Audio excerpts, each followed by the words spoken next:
Hello everyone, welcome to Words and Wonders. Today I will be reading chapter 104 of the Grimm's Fairytale series, Wise Folks. Please like and subscribe if you like what I do here.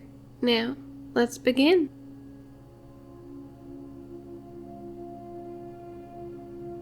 One day, a peasant took his good hazel stick out of the corner and said to his wife, Trina, I am going across country and shall not return for 3 days. If during that time the cattle dealer should happen to call and want to buy our 3 cows, you may strike a bargain at once, but not unless you can get 200 thalers for them, nothing less, do you hear? For heaven's sake, just go in peace, answered the woman. I will manage that. You indeed, said the man. You once fell on your head when you were a little child, and that affects you even now. But let me tell you this, if you do anything foolish, I will make your back black and blue, and not with paint, I assure you, but with the stick which I have in my hand, and the coloring shall last a whole year. You may rely on that. And having said that, the man went on his way. Next morning, the cattle dealer came, and the woman had no need to say many words to him. When he had seen the cows and heard the price,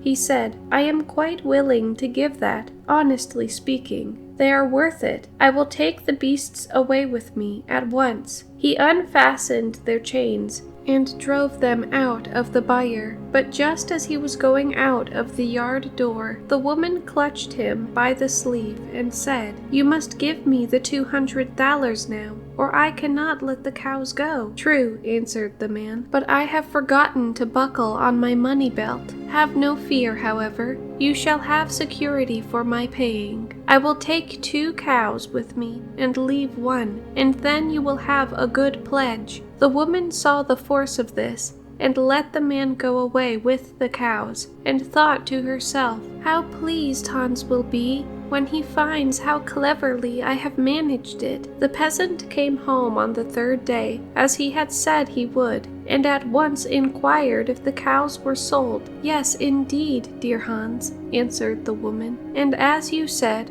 for 200 thalers. They are scarcely worth so much, but the man took them without making any objection. Where is the money? Asked the peasant. Oh, I have not got the money, replied the woman. He had happened to forget his money belt, but he will soon bring it, and left good security behind him. What kind of security? Asked the man. One of the 3 cows, which he shall not have until he has paid for the other 2. I have managed very cunningly, for I have kept the smallest, which eats the least. The man was enraged, and lifted up his stick, and was just going to give her the beating he had promised her. Suddenly he let the stick fail, and said, You are the stupidest goose that ever waddled on God's earth, but I am sorry for you. I will go out into the highways, and wait for 3 days to see if I can find anyone who is still stupider than you.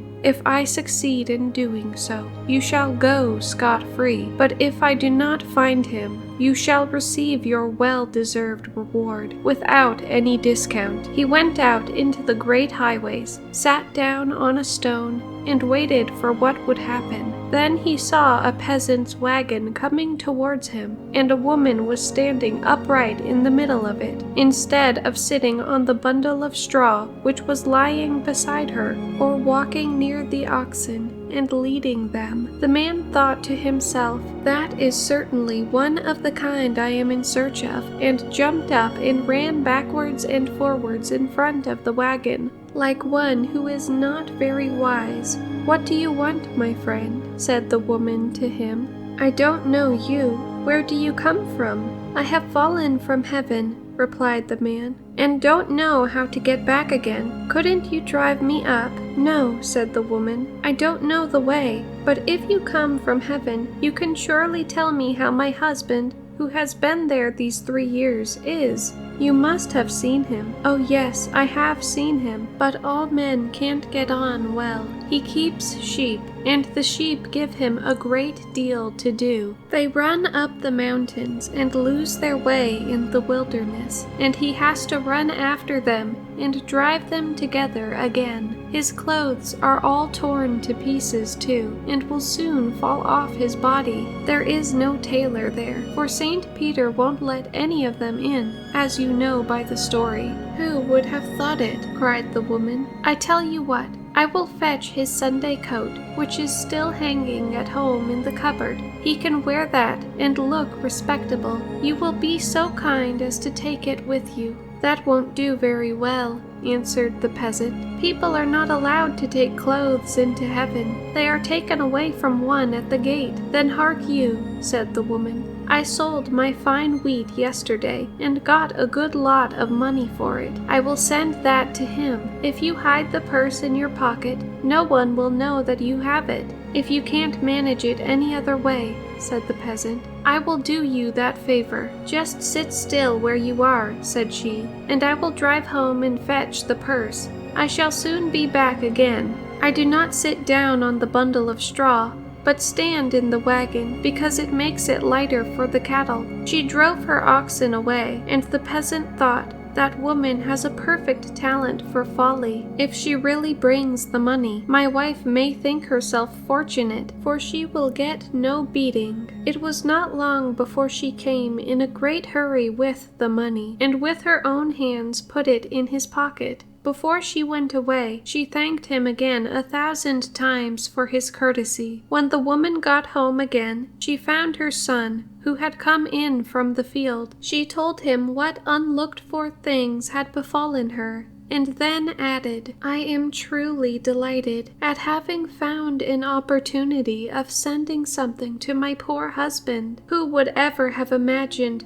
that he could be suffering for want of anything up in heaven?" The son was full of astonishment. "Mother," said he, "it is not every day that a man comes from heaven in this way. I will go out immediately and see if he is still to be found. He must tell me what it is like up there, and how the work is done." He saddled the horse and rode off with all speed. He found the peasant, who was sitting under a willow tree, and was just going to count the money in the purse. "Have you seen the man who has fallen down from heaven?" cried the youth to him. "Yes," answered the peasant. "He has set out on his way back there, and has gone up that hill, from whence it will be rather nearer. You could still catch him up, if you were to ride fast." "Alas," said the youth, "I have been doing tiring work all day, and the ride here has completely worn me out. You know the man. Be so kind as to get on my horse, and go and persuade him to come here." "Aha," thought the peasant, "here is another who has no wick in his lamp.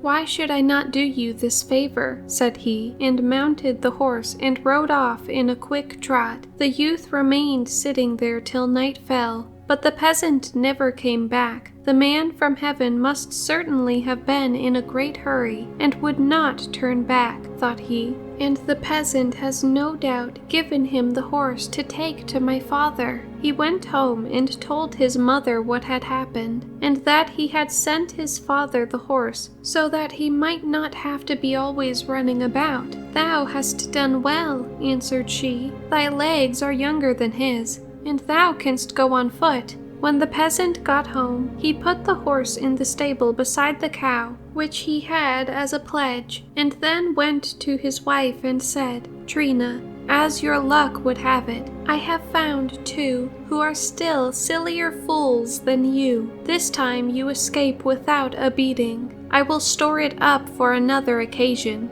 Then he lighted his pipe, sat down in his grandfather's chair, and said, "It was a good stroke of business to get a sleek horse, and a great purse full of money into the bargain, for 2 lean cows. If stupidity always brought in as much as that, I would be quite willing to hold it in honor." So thought the peasant, but you no doubt prefer the simple folks. Thank you guys for watching, and if you would like to hear more stories like this, Feel free to like, subscribe, and comment down below. Bye bye.